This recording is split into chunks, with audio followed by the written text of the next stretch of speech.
came from outer space to fill the world with terror. What earthly power can stop this terror? That's the signpost up ahead. Your next stop. The broadcasting from outer space. Hey guys, it's the podcast from outer space once again with your boy Rob Scott. We got Adam Narlock in the house. Hey guys, thanks for listening. And as always, it's Ryan Scott. Hello, everyone. And today's podcast is brought to you proudly by Pamp Coffee. Check them out on Instagram, pamp_coffee, a small batch organic fair trade coffee roasted right here in San Diego. And if you want to go ahead and grab yourself a bag, head over to etsy.com/shop/pampcoffee. That's PAMP, motherfuckers. Great stuff. Now, today, we are going to be discussing one of the most influential sci-fi movies to date, none other than Ridley Scott's Alien. So, this is definitely going to be a two-parter episode. And in this series, we want to talk about, influences, creation of the 79 classic, along with all of the sequels and prequels, good and bad. And, we'll probably briefly discuss the crossovers. But the main focus will be the Alien franchise, timeline, new films. And we'll find out how caviar, Rolls-Royce, and KY jelly fits into all of this. I didn't know Rob was in any of these movies. Yeah. Actually, a lot of high class. That's what I learned. Alien, very high class stuff we're dealing with when it comes to British filmmaking. Oh, caviar and KY. And Rolls-Royce. Don't forget Rolls-Royce, yeah. Yeah. So, research got to cite The Beast Within, the making of Alien. Check out this documentary, or not, because this is probably one of the most boring, driest documentaries I think I've ever seen. I mean, I think it took me like 3 days to get through this thing. That says a lot if you're telling me that this is a dry documentary. Yeah. The driest of documentaries. Well, I mean, if you thought we were nerds, just watch this. Yeah. These guys blow us out of the water by far. But I think we pulled out some good info and a lot of dick and vagina references. That's what I got a lot of. That's what you pulled out? Yeah. was Practically very dry. everyone in this whole damn thing's talking about dicks and vaginas and how everything looks like that. We'll get into this, but Sounds like sex ed week at school. yeah. Right. You should actually show this movie as for the kids. That's what we did last week. A lot of, reproduction, big theme. True. Don't forget your KY jelly and caviar. Though. Yes.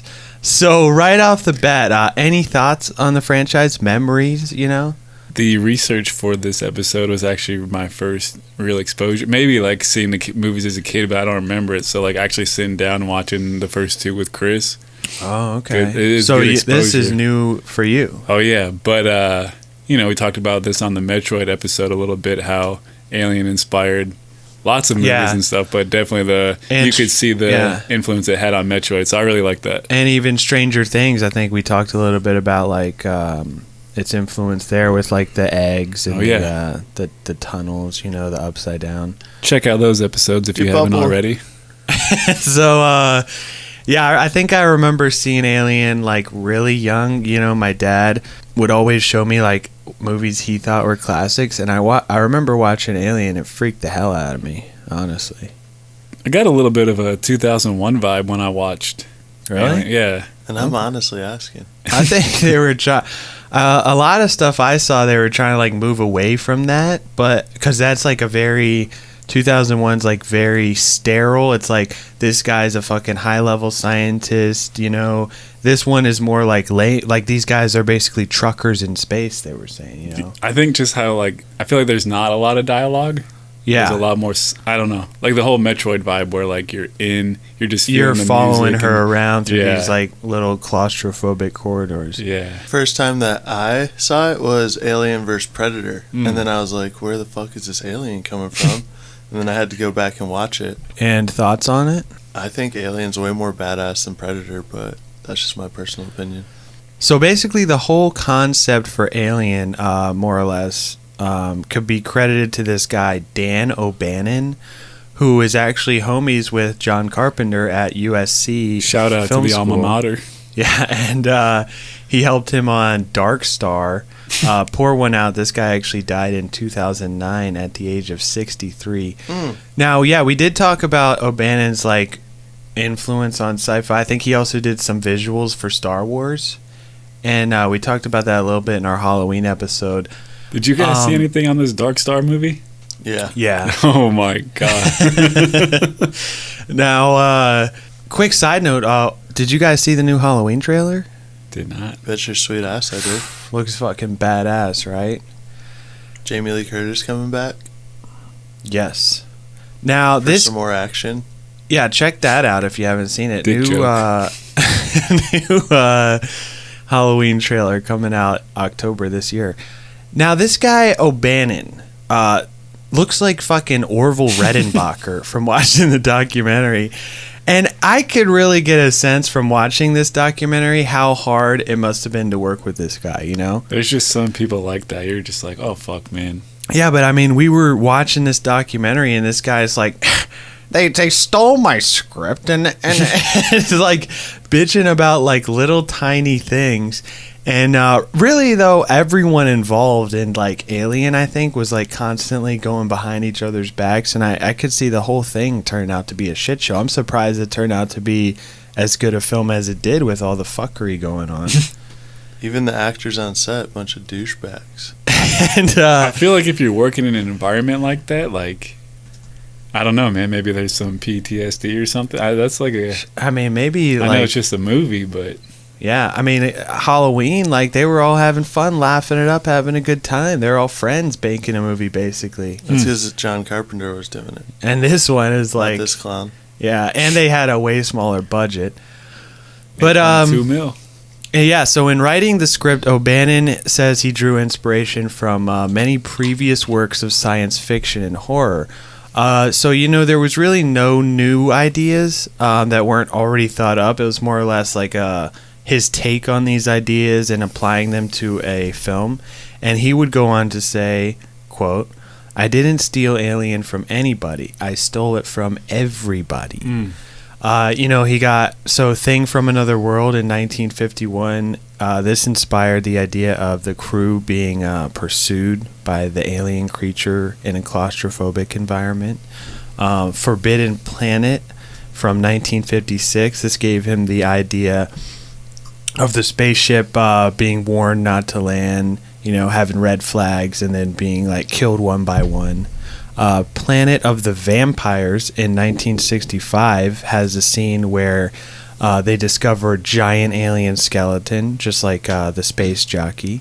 Is that also where they discovered the artist behind Alien? No, that is not. But then also Junkyard 53. This was a short story in which a crew lands on an asteroid and discovers a chamber filled with eggs. Sounds like Armageddon. Minus the eggs. Yeah, only like thing in common is the asteroid aspect. That's the entire basis of the movie. What about Empire? When they land on the asteroid? The worm? Right? What about Deep Impact? That has an asteroid in it. What about asteroids? Oh my god. So, you know, really, this guy O'Bannon, he had about 29 pages of a script, which went on to become the opening scene, and it was titled Memory. Now, he showed this to Ronald Shusett, who had just obtained the rights to We Can Remember It For You Wholesale by Philip K. Dick. Another episode of ours you should check out if you haven't already. Yeah, and that went on to become Total Recall. But basically, when O'Bannon showed him this script he had for Alien, he said, you know, fuck this. Let me shelf that, and I'll do some work on this because it's basically all in one place, more or less, so they could get it done for a much smaller budget. And he wanted Total Recall to be bigger, so he kind of wanted to like build his reputation, you know. So, you know, they bang out this script, and essentially they were ready to make this thing as a B horror movie. They had no real ambitions or expectations that this would even become an A film. And from watching the documentary, this guy O'Bannon just seemed like he was floating around and just waiting for that big payout. Like, he was like, I'm staying on the couch and I have to sell a script. And So, his friend passed on the script to newly formed Brandywine Productions. Basically got there through like friend of a friend, and these guys were a new production company with links to 20th Century Fox. And this guy David Geiler and Walter Hill basically said, "Fuck this script." They did a bunch of rewrites and revisions that didn't really sit well with O'Bannon and Shusett. They thought these guys just wanted to kind of take their writing credits. So there was already, before we even get this thing greenlit, a lot of tension. And there were 8 rewrites in total. And but these guys at Brandywine, they did add in the whole android aspect, which Shusett thought was amazing. But this didn't really, like O'Bannon said, it was kind of pointless. And it was really though, this the success or the green lighting of Alien can be chalked up to the success of Star Wars in 1977, because as they're trying to get this thing pitched to a company, science fiction wasn't really big. And boom, Star Wars comes out and is this massive hit, and then Fox was like, oh, okay, we're going to green light Alien, because that was really the only sci-fi script they had sitting on their desk at the time. Yo, so I told Chris, I think it was Monday night, I was like, hey man, gotta watch Alien this week for the research for the podcast. And he goes, oh dude, can I watch that with you? And I was like, yeah man. This guy goes, I gotta get retard high for this. So goes, smokes, comes out and goes, before the movie even starts, goes, dude, so much Star Wars influence in this. And I was like, you're crazy, man. But then right in the opening scene, I was like, oh dude, yeah, I definitely see that. So Chris, shout out, buddy. Getting retard high. Yeah. So, I mean, actually, no, they were nerds, so they probably weren't high when they wrote it. But yeah, right, dude. So this goes on. Do you think Ridley Scott partakes? Do you think he does any drugs? Probably cocaine, right? That's why he's used in fucking caviar and Rolls Royce and shit. Yeah, so hanging out with Conor McGregor, probably. Yeah, so this goes on to get made and is filmed about 14 weeks in jolly old. Dang. And it originally had a budget of $4 million, which, like, when they were casting, some of the more high-level actors, like, didn't want to agree because of this. They thought, like, oh, it's just going to be some fucking shitty little movie. Heard Harrison Ford. They wanted him. Oh, really? For which part? For Dallas? What's his name? Davis? Yeah, Dallas. Yeah, that's like, again, Star Wars. Meryl Streep was... Yeah, exactly. He's like, guys, please. I already did Han Solo. So, yeah, but after Ridley was signed on, the budget upped and they got cracking on this thing. And that'll bring us right into this week's Breakdown.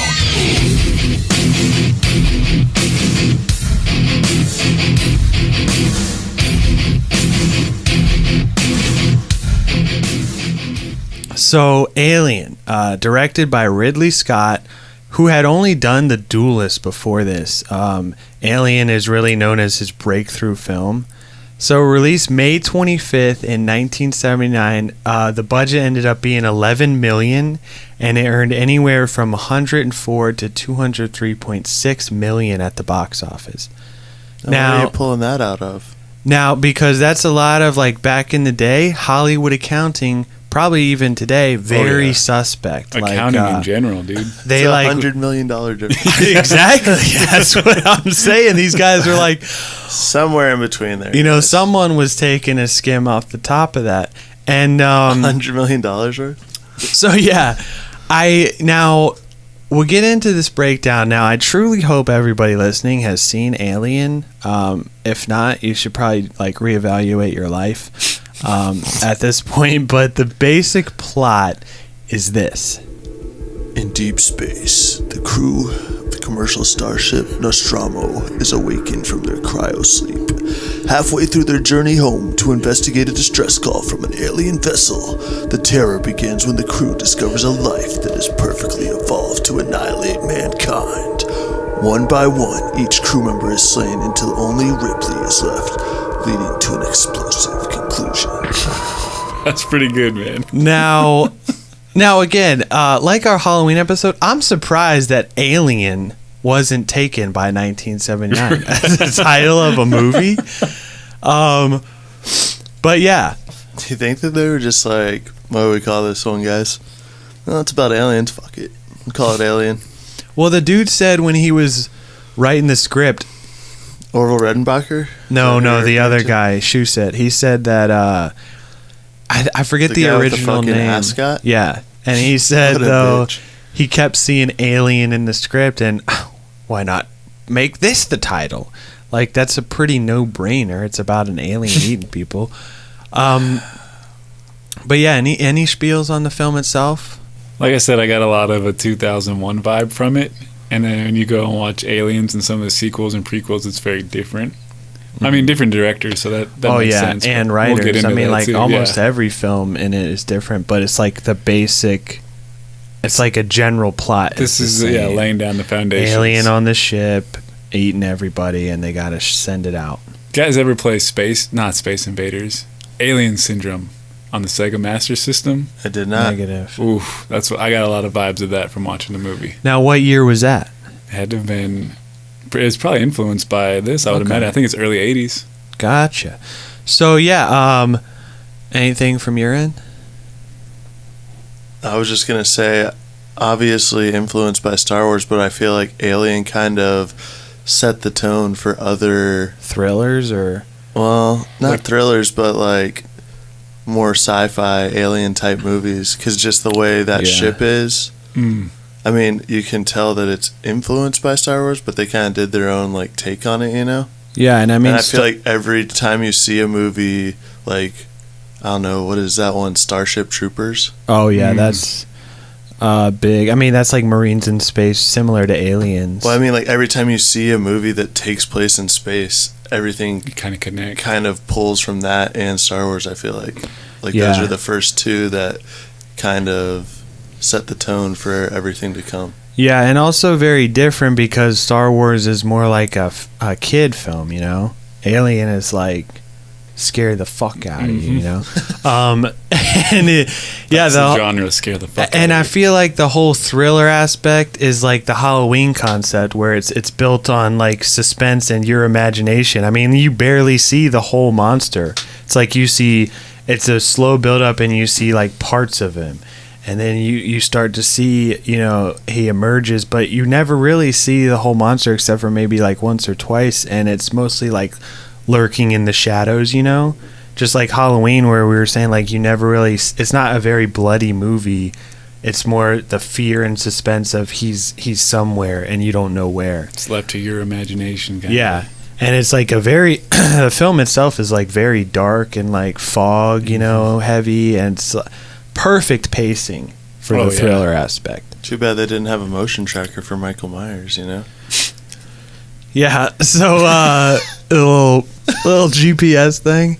But just like Star Wars, Ridley had a whole team of model guys for all the spaceship sequences, and the finished model of the Nostromo weighed nearly half a ton. And they also built the interior of the ship as essentially one giant like set that was like a maze. And this, like, a lot of the actors were saying, like, everywhere you turn it was just like more set. Like, it was basically a big circle of like corridors, and like they didn't know how to get out of the damn thing. See, these guys are already paranoid and freaking out from the start, man. Of course there's going to be tension. Yeah.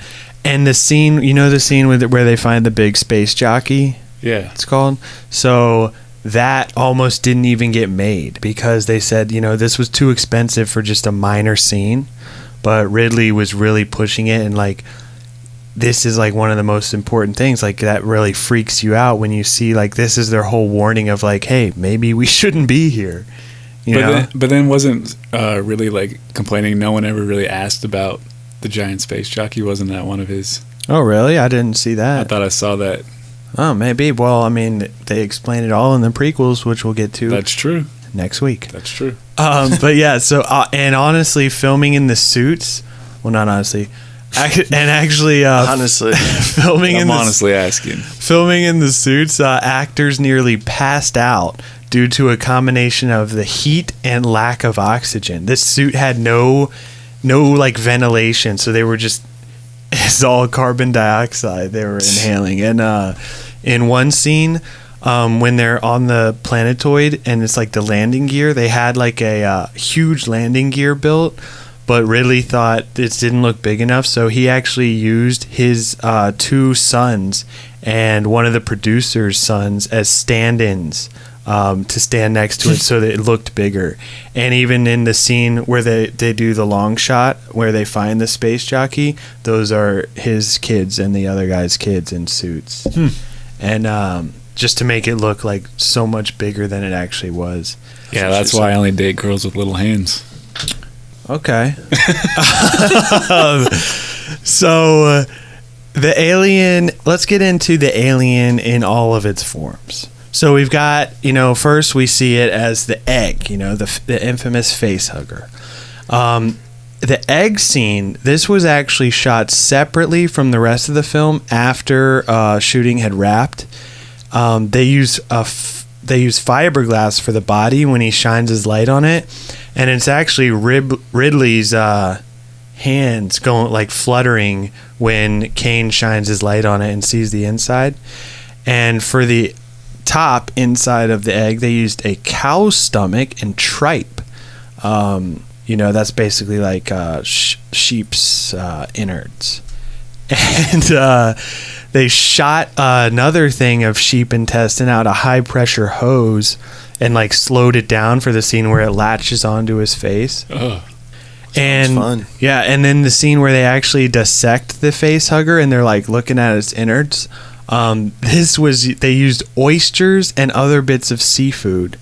So this guy's just like let's get some oysters on set. Oysters, caviar, KY jelly. He's got all the aphrodisiacs going on here. So, and then we get to the chest buster scene. Everybody knows this iconic scene, right?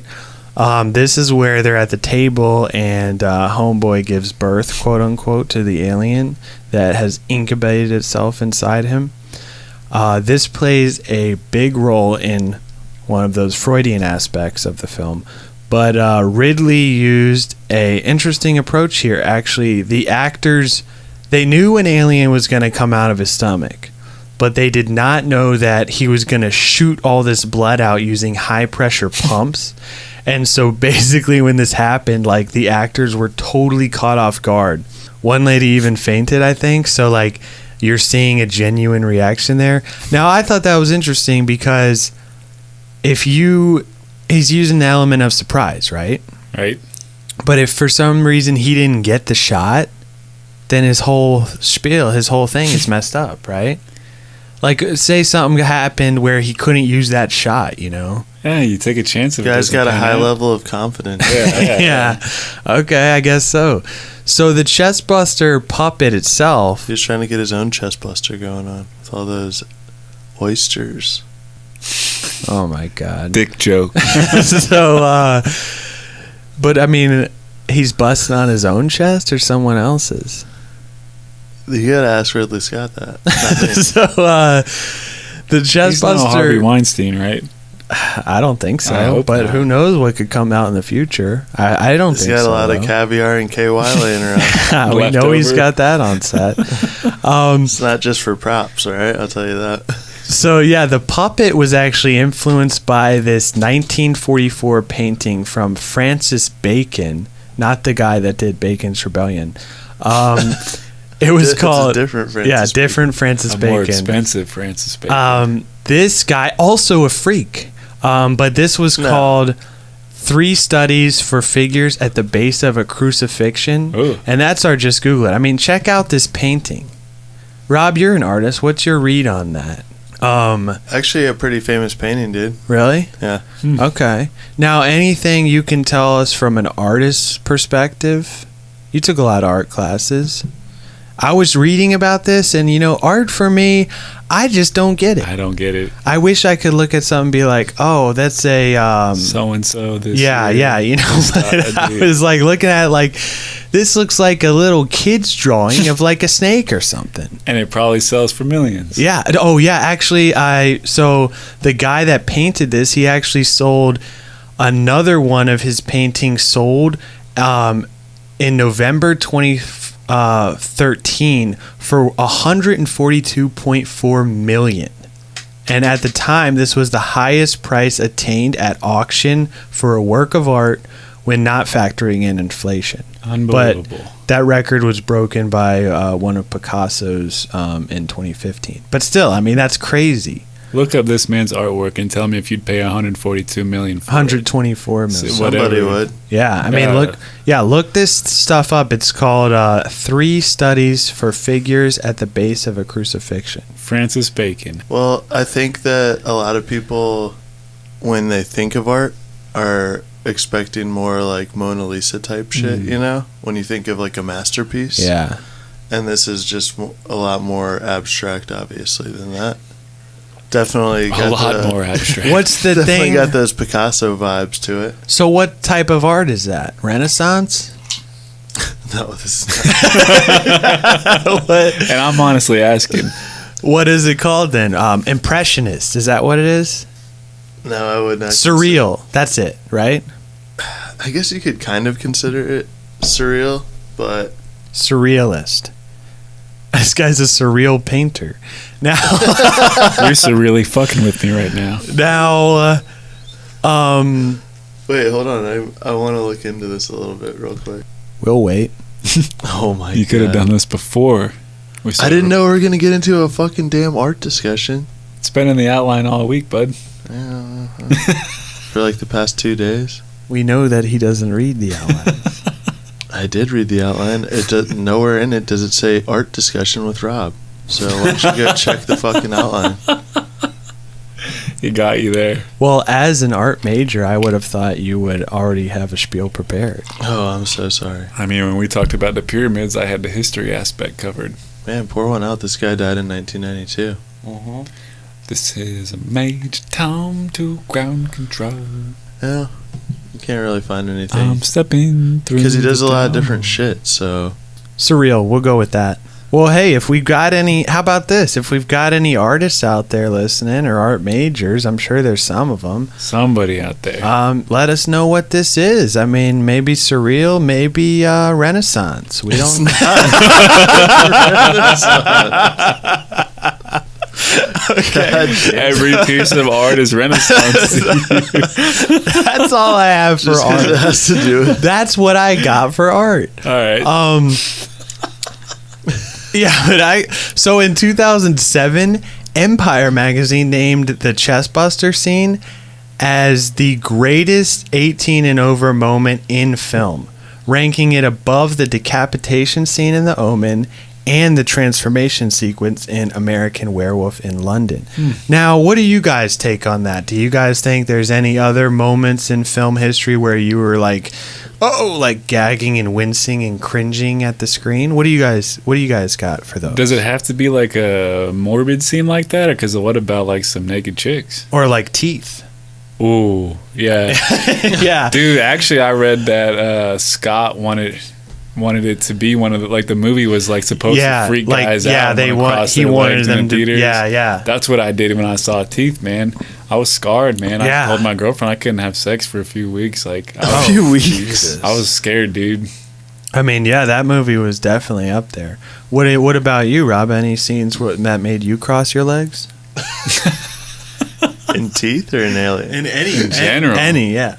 Jackass. Do you agree that Chestbuster's scene is one of the greatest scenes 18 and over in cinematic history? That's basically what I'm asking. I mean, it's definitely iconic. Yeah, that's what I'm saying. I would say now it's a little bit dated, but... Top 5 at least? You would know, like, if you saw that scene, like, oh, this is Alien. Yeah. Yeah, definitely top 5. Okay. All right. So now let's get into the xenomorph itself. Now, xenomorph.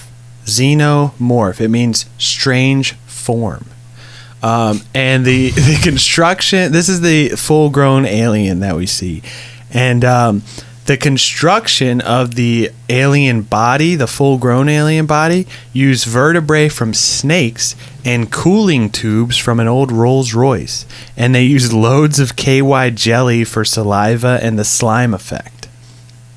Now, you might be, thinking, how the hell did they come up with this crazy-looking alien? Because, movies before this, like Close Encounters, you see the classic, like, gray or like little green man alien, you know? So how did they get this crazy alien? How did they get this crazy alien, you ask? How did they get this crazy looking alien? Gotta hit up a crazy guy. Yeah, so the xenomorph is credited to this guy, H.R. Giger.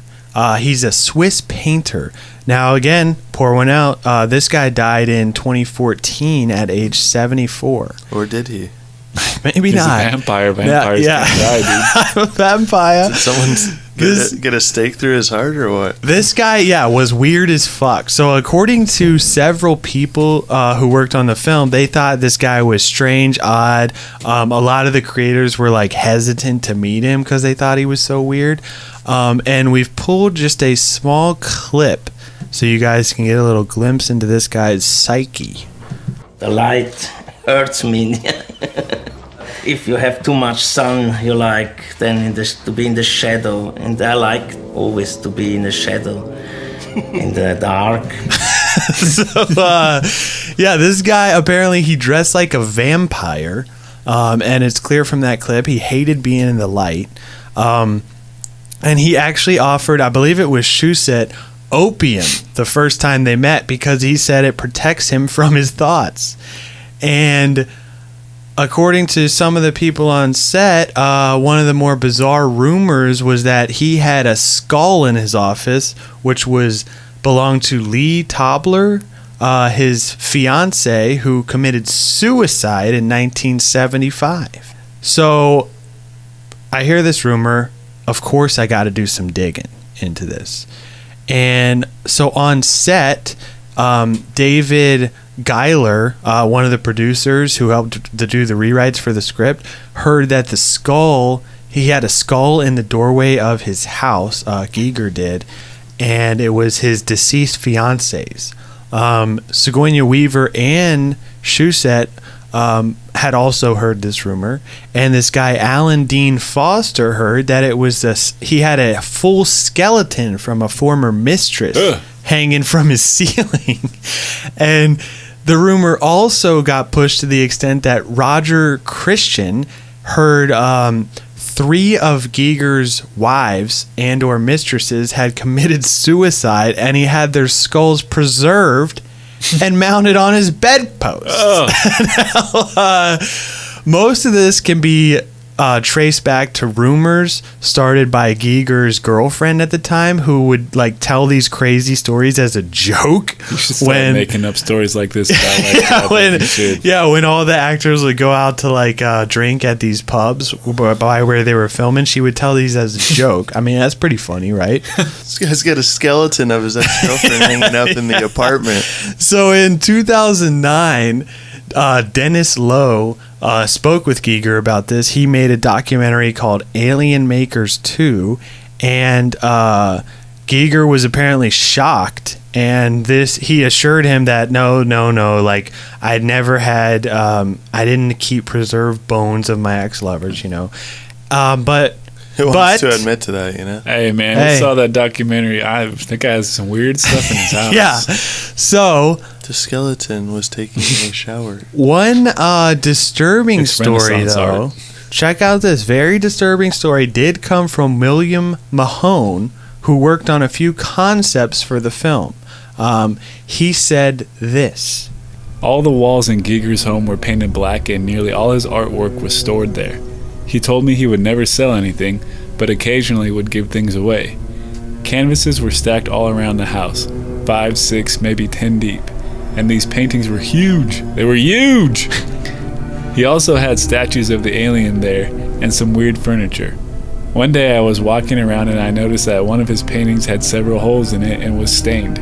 I said, "Giger, somebody had damaged your painting." He calmly said, "Oh no, that is where my girlfriend blew her brains out." Oh shit. I asked his ex-wife, Mia, about this, and she said, "Yes, it's true. Lee shot herself in front of the painting, and he decided to leave the evidence on it there as part of the painting." Renaissance AF, man. Now, yeah, I mean, this guy is a very strange character, probably why his art was so good. I mean, can you imagine being on set with this guy? hey, Giger, you crazy for that one? Like, they send one of the like set guys down. Oh, hey, go get the statue from Giger. Hey, Giger.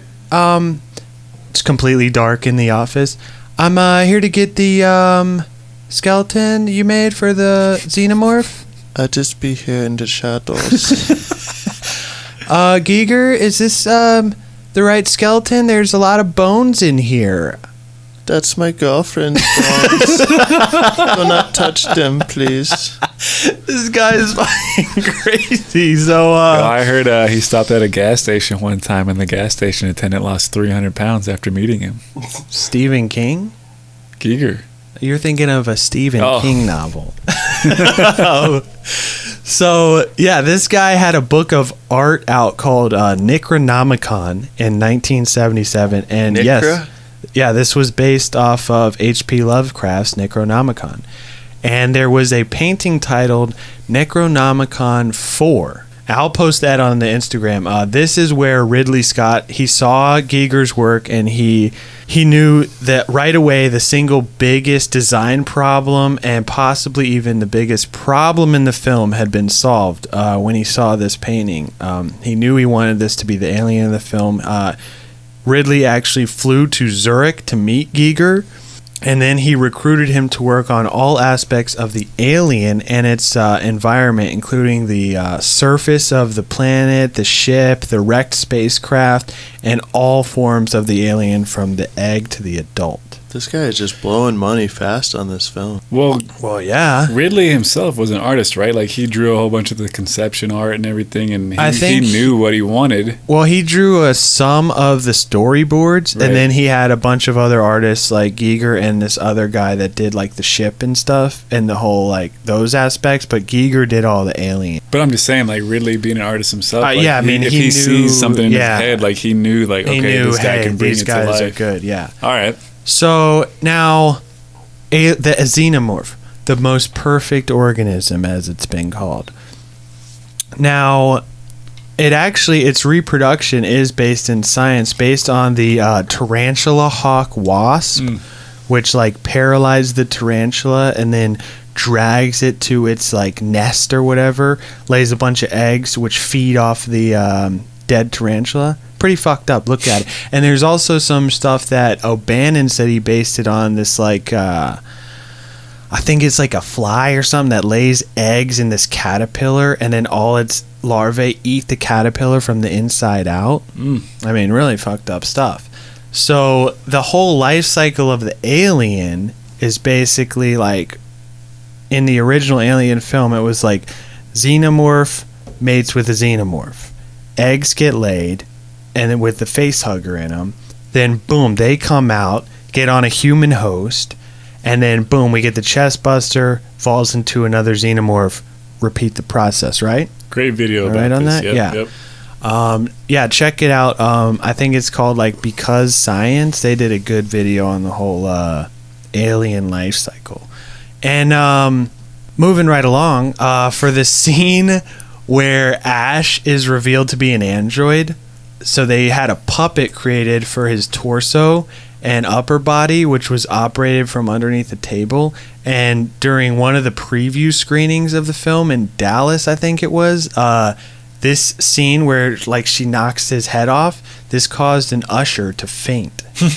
And in the scene where his head is on the table and they like reactivate him, an animatronic head was used, making a face cast of Ian Holm, but the latex had shrunk while it was drying, and they just had to say like fuck it and keep going with that scene to keep on the schedule. So they also had him kneel under the table and his head was up through a hole, and they used milk, caviar, pasta, fiber optics, and glass marbles for the android's innards. So sounds yeah, like I mean, a good dinner. Yeah, this guy, like, do you think this is why the budget was so much? This guy's using fucking Rolls-Royce tubes, caviar, and oysters for all his set creations. Like, flying out to Transylvania to get an they have to use caviar? Is that really important? Really? He's like, what do we have lying around? Yes, go get me some oysters and caviar. We'll throw that around the set with the milk. Grab the tubes off the rolls, please. Yeah. So he wanted now. So that's all we got on like interesting scenes, and like how they created them. And actually, Scott said, I think in one of the interviews, that he wanted, in the end of the film, he wanted the alien to bite off Ripley's head. Mm-hmm. And then he wanted the final log entry to be in her voice. But the alien was doing it, right? I don't know. Is that what it was? I think that was. Oh, weird. But yeah, the producers vetoed this idea. They said, no, we got to have the alien die in the end of the film.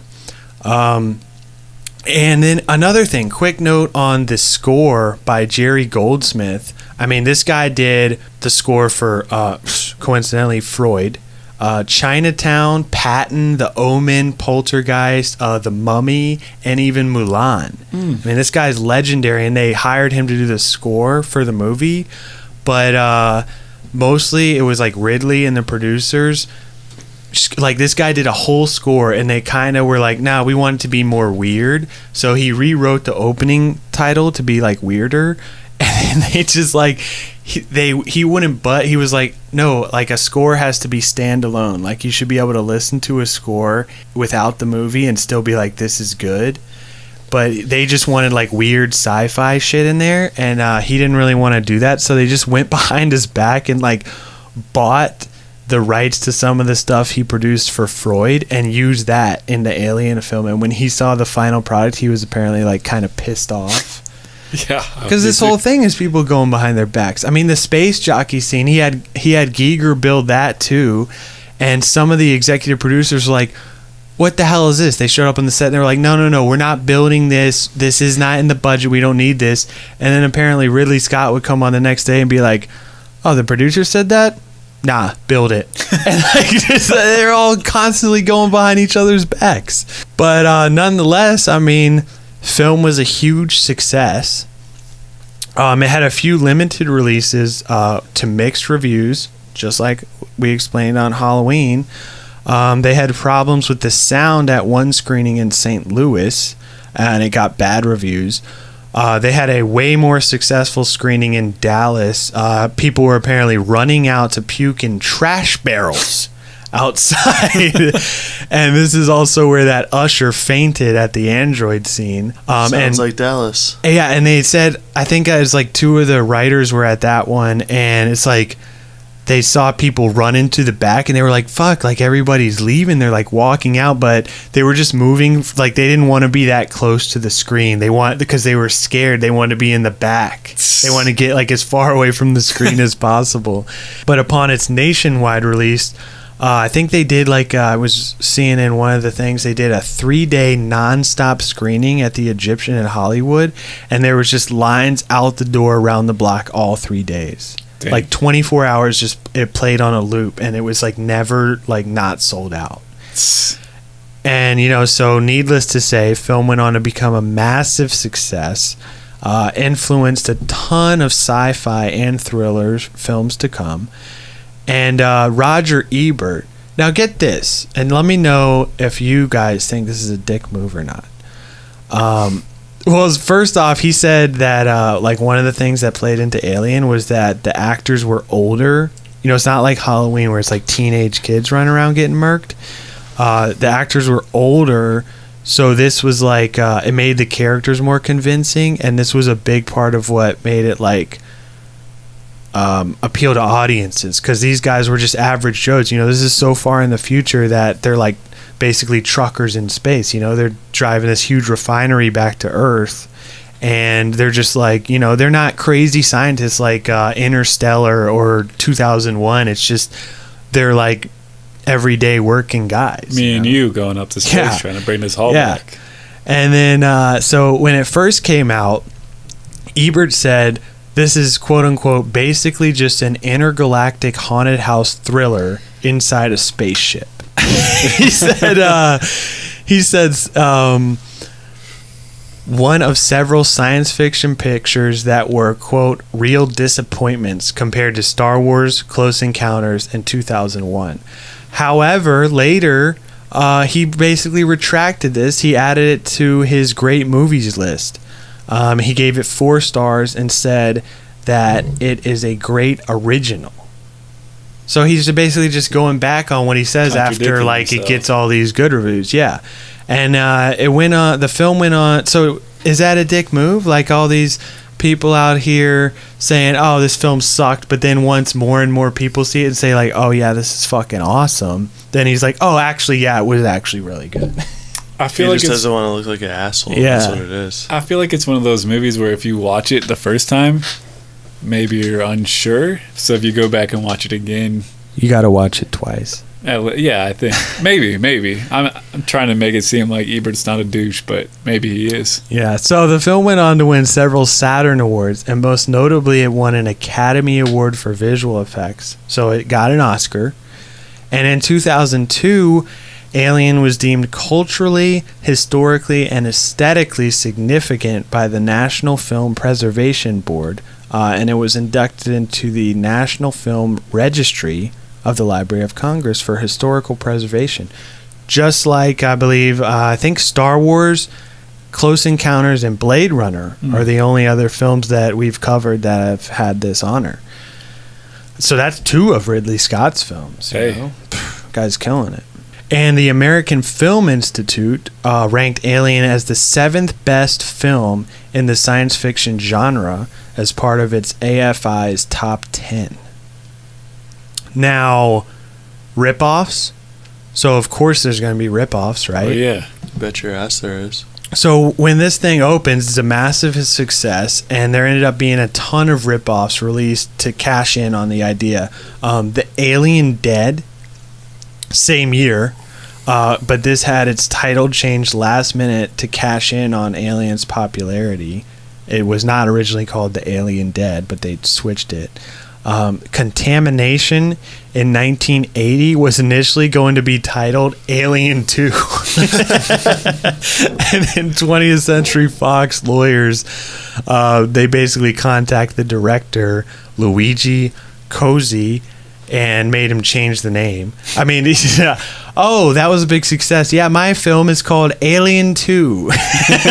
And, so then an unauthorized sequel to Alien titled Alien 2 on Earth was released in 1980 and included alien creatures that incubate in humans. And a ton of other science fiction films of that time took elements from Alien, including Galaxy of Terror in 81, which is actually a hilarious B horror movie. Me and Chris watched it one day. And Inseminoid in 81, Forbidden World in 82, and Dead Space in 91 all stole aspects of Alien. Now, so here we go. We'll get into some of the Freudian themes. You guys know anything about this guy Sigmund Freud? German, right? I don't know. Austrian, maybe? I don't remember. I took a philosophy class in college, but I usually used it to watch hockey games. So what did you learn about Freud? Freudian slip? Freudian slip, So yeah. what's that all about? I just know the term. Okay. So one of the aspects that made the film so frightening was the facehugger scene. Yeah. Now, a writer said when they came up with this idea, they were trying to think of a creative way to get the creature onto the ship. So they came up with the idea of reproduction, you know? And thus the idea of forced reproduction was introduced, and they specifically wrote this to happen to a man. So this is like the original Me Too movement. Well, Men getting raped by yeah, aliens. I guess it was like all about rape. And this way, it would resonate more with male viewers. Like you were saying, he wanted the males to like wince at the screen. Because, you know, we've all seen the damsel in distress, you know, especially back then in like 50s sci-fi. It's always a woman getting taken, man comes to save the day. This one, boom, this is happening to a man. This can happen to anybody, you know, these fucking tough dudes getting fucking face raped by an alien. And one critic said this was payback for the many films in which women are portrayed as sexually vulnerable. And, no one's safe. This thing will rape anybody, They out here raping everybody. Yeah, these aliens are like Deadpool. They want to fuck everybody. And a ton of people analyze the film as having heavy sexual imagery and very phallic. Now, phallic, that's like a penis. How come there's no term like phallic for vagina? You ever wonder that? There probably is. Well, what would it be? I don't know. I have to do some research. Oh, yeah, I've seen you do research on vaginas. You look at the chest buster and even the alien's head, the xenomorph's head, very phallic. Very phallic. And O'Bannon even mentioned that when he was writing this... One thing that people are all disturbed about is sex. I said that's how I'm going to attack the audience. I'm going to attack them sexually.